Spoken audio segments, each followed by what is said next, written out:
teman-teman, ketemu lagi ya bersama saya Edwin dari Surabaya. Di weekend ini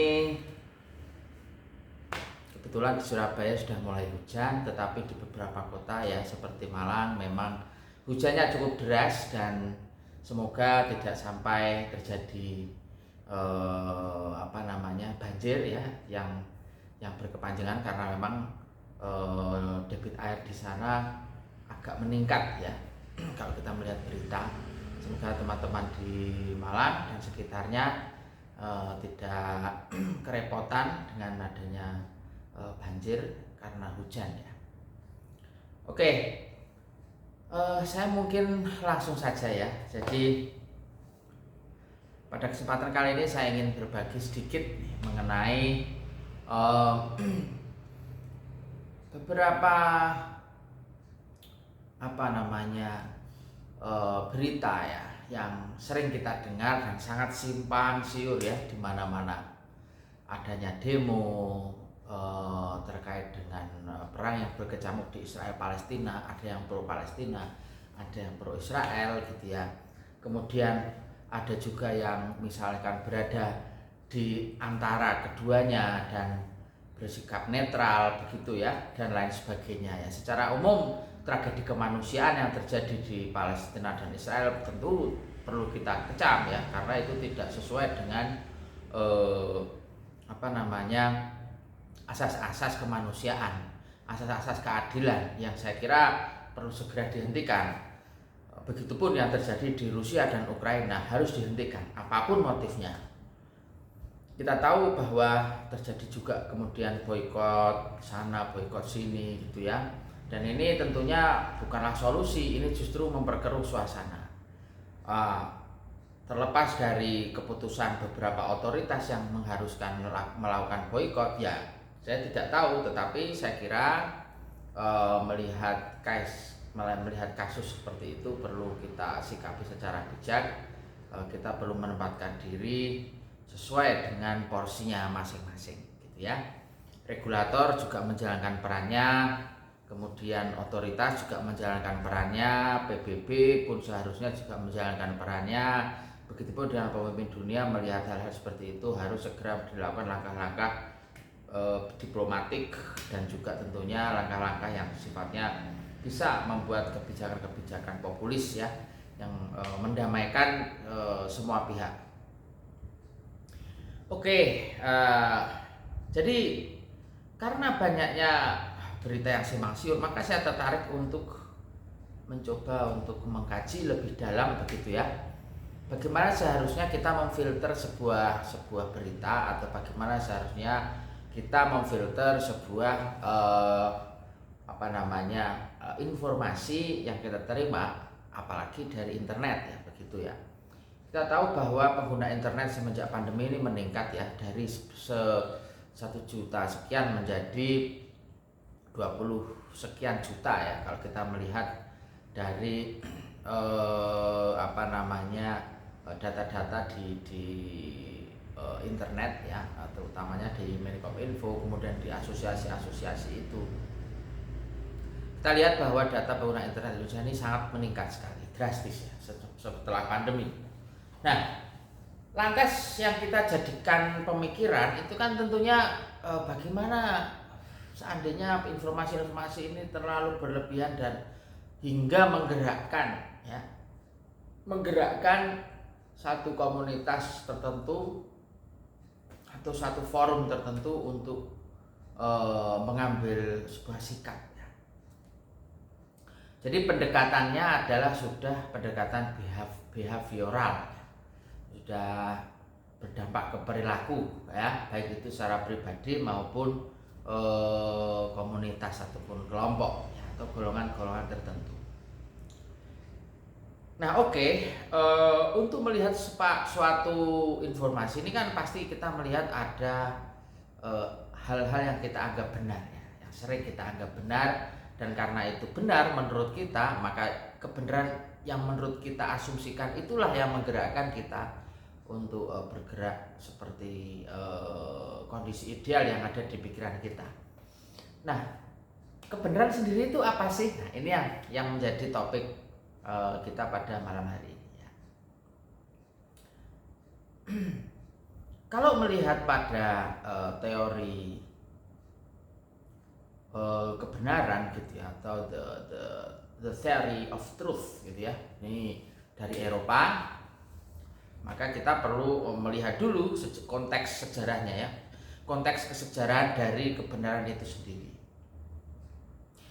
Kalau kita lihat ke masa lalu ya, maka kita akan sampai pada awal mula pertentangan hebat mengenai asal usul kebenaran atau sumber pengetahuan ya.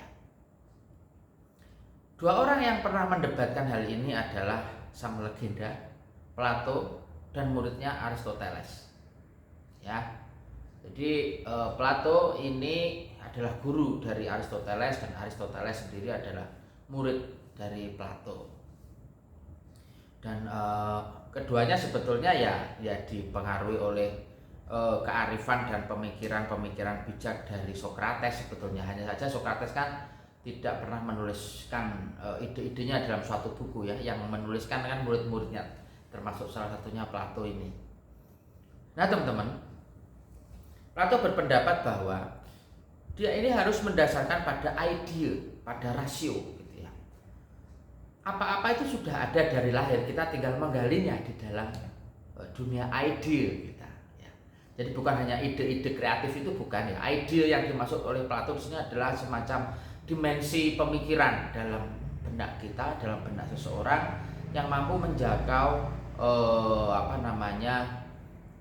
sumber-sumber pengetahuan imajiner untuk dijadikan sebuah karya yang bermanfaat atau suatu ilmu yang bermanfaat di dunia nyata. Nah ini secara garis besar ya yang dipikirkan oleh Plato itu seperti itu, yang menjadi premis dia. Nah kemudian Aristoteles memberikan statement yang berbeda ya, memberikan pemikiran yang berbeda dengan empirismenya ya. Dia mengatakan bahwa sumber ilmu pengetahuan itu ya harus empiris ya, harus bisa dibuktikan gitu ya, harus bisa dikaji secara ilmiah begitu. Dan perdebatan ini terus ada gitu ya, hingga pada abad pertengahan gitu ya. Kita tahu bahwa Platon yang paling terkenal ya, yang menjadi punggawanya Platon ini kan René Descartes ya. René Descartes ya, tulisannya bacanya René Descartes.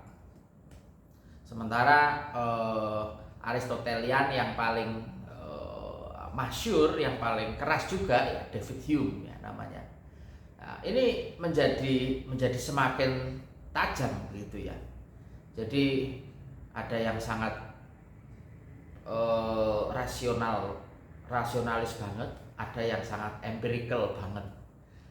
Jadi mereka masyarakat itu suatu pengetahuan, suatu kebenaran harus didasarkan pada yang satu rasio tadi, yang satu adalah empirical. Nah, pertentangan ini kemudian berdamai setelah muncul Immanuel Kant ya. Immanuel Kant, para Kantian ya. Setelah munculnya eranya para Kantian atau pelopornya yakni Immanuel Kant, maka sedikit berbeda nih teman-teman. Diambillah jalan tengahnya ya. Jadi dua-duanya dipakai dan dikembangkan lagi ya. Dan kalau kita melihat pernyataan yang terkenal dari René Descartes itu kan dia bilang cogito ergo sum ya. Nah ini yang cukup menarik dan ini dikembangkan oleh si Immanuel Kant ya, bahwa dia bilang kebenaran itu ya tidak hanya berbasis kepada satu sumber ya, tetapi berbagai sumber yang kemudian untuk dikompil, kemudian nanti dicari sisi-sisi faktualnya yang bisa bermanfaat atau bisa berguna bagi perkembangan umat manusia begitu. Jadi ada sisi risetnya. Jadi Immanuel Kant ini merekomendasikan dilakukannya sebuah riset dengan metode empirik, tetapi berbasis pada konseptual tadi ya, konseptual yang berbasiskan ide, intuisi gitu ya, rasio dan seterusnya. Jadi dua-duanya kepake nih dalam para golongan Kantianis ya. Nah, semenjak adanya Immanuel Kant inilah maka metode penelitian menjadi sangat luas, menjadi sangat berkembang dan bervariasi dan sungguh menarik ya kalau kita lihat baik itu metode yang kualitatif maupun yang metode kuantitatif ya semuanya cukup challenging lah ya bagi kita. Nah, kemudian dari era itulah maka muncul teori kebenaran ya, atau the theory of truth gitu ya. Kalau kita melihat fenomena saat ini ya, fenomena saat ini memang kita perlu mendasarkan kepada semacam filter gitu ya. Tapi berbasis pada kebenaran ya, kebenaran yang seperti apa dulu. Nah, ini yang akan kita kaji lagi.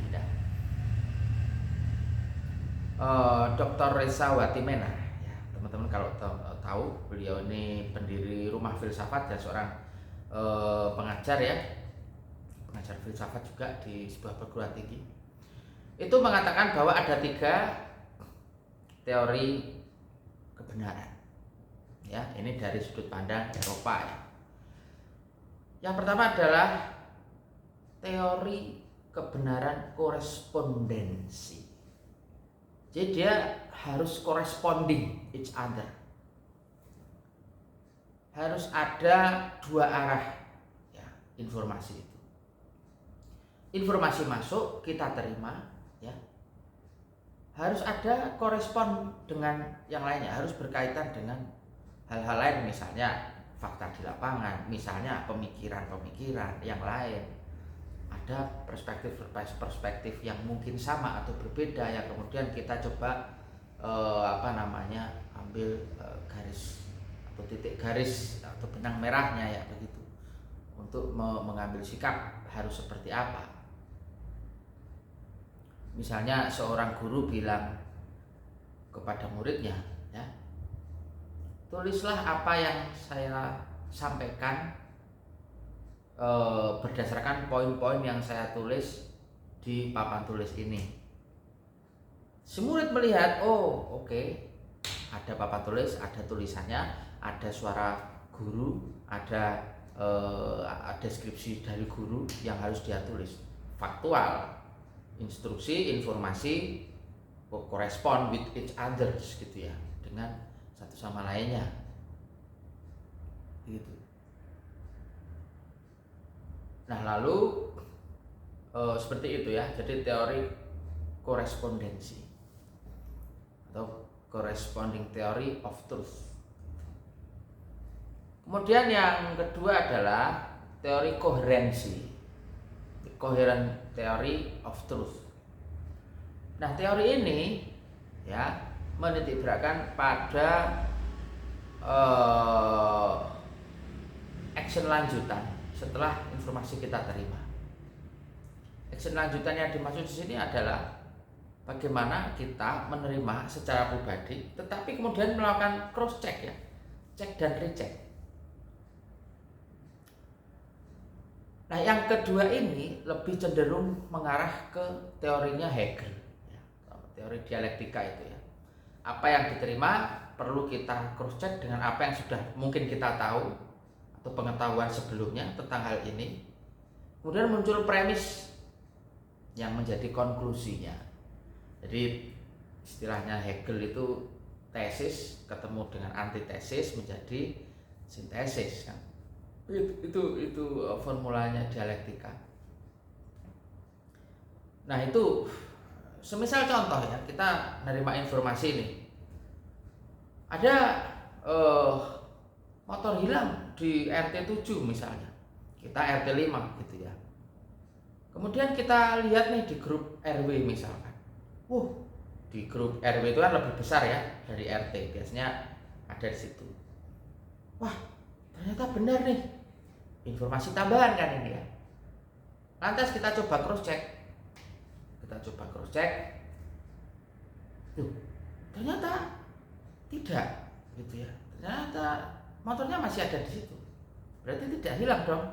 Berarti yang mana ini? Oh, berarti kita coba cek ada enggak di RT situ yang hilang. Oh, ternyata rumah yang lain atau tetangga yang lain. Nah, ini kan dengan kita melakukan cek dan recheck atau menemukan tesa dengan antitesanya, maka kita membuat kesimpulan, oh berarti bukan dari warga yang ini tapi warga yang itu. Misalnya begitu. Nah, itu adalah coherent theory of truth. Kemudian yang ketiga adalah teori eksistensial. Teori eksistensial ini kalau penjelasannya Reza Watimena itu mengatakan bahwa ada semacam dua kebenaran ya. Dua kebenaran ini adalah kebenaran yang mutlak dan kebenaran yang nisbi. Nah, ini yang menjadi dasar pemikiran untuk teori eksistensial. Jadi yang mutlak dan yang nisbi. Nah, yang mutlak ini lebih cenderung kepada agama, begitu ya, norma-norma, keyakinan. Sehingga dianggap bahwa ini mengarahkan kepada semacam deity ya, atau piety. Deity itu adalah hal-hal yang sifatnya ilahiyah gitu ya, atau mengarahnya ke ketuhanan transendental. Sementara yang piety ini lebih ke kealiman atau kesalehan seseorang ya, kesalehan seseorang sebagai manusia yang saleh atau manusia yang baik, begitu kira-kira. Nah, itu kebenaran mutlak gitu ya. Basisnya adalah keyakinan. Nah, karena dia yakin, karena semua manusia ini secara umum mayoritas itu pemeluk agama, maka dia harus menjalankan apa yang dia yakini dalam ajaran agamanya, kan begitu. Nah, kemudian yang nisbi ini adalah yang relatif sifatnya. Dia bergerak, berjalan berdasarkan konteks sejarahnya. Begitu. Nah, sehingga pengetahuan dalam konteks eksistensial ini cukup berbeda, teman-teman. Kalau yang mutlak tadi pengetahuan berdasarkan keyakinan dan dianggap sebagai mutlak karena sifatnya adalah transendental tadi, maka yang satu, yang nisbi ini adalah sifatnya yang dinamis. Ya, dia relatif. Gitu kira-kira. Nah, kalau kita melihat pada teori itu, apakah semua sudah tercover gitu ya? Maka ada satu lagi teori yang mungkin bisa saya tambahkan di sini, berdasarkan dari riset yang dilakukan oleh seorang peneliti di UIN Malik Ibrahim Malang ya, kalau nggak salah, saya lupa. Nah, jadi diterangkan di situ bahwa ada satu tambahan teori kebenaran. Ya, ini mungkin dari timur lah ya, dari Asia begitu. Yakni bahwa kebenaran itu juga ada yang sifatnya esoteris atau metafisik. Ya. Hal ini juga diperkuat dengan narasi dari Dr. Fahrudin Faiz ya. Itu juga menyampaikan bahwa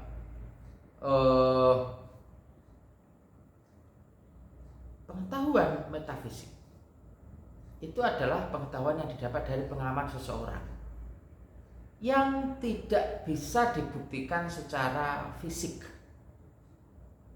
gitu ya, yang sulit untuk dicari formulasinya dan penjelasannya secara fisik.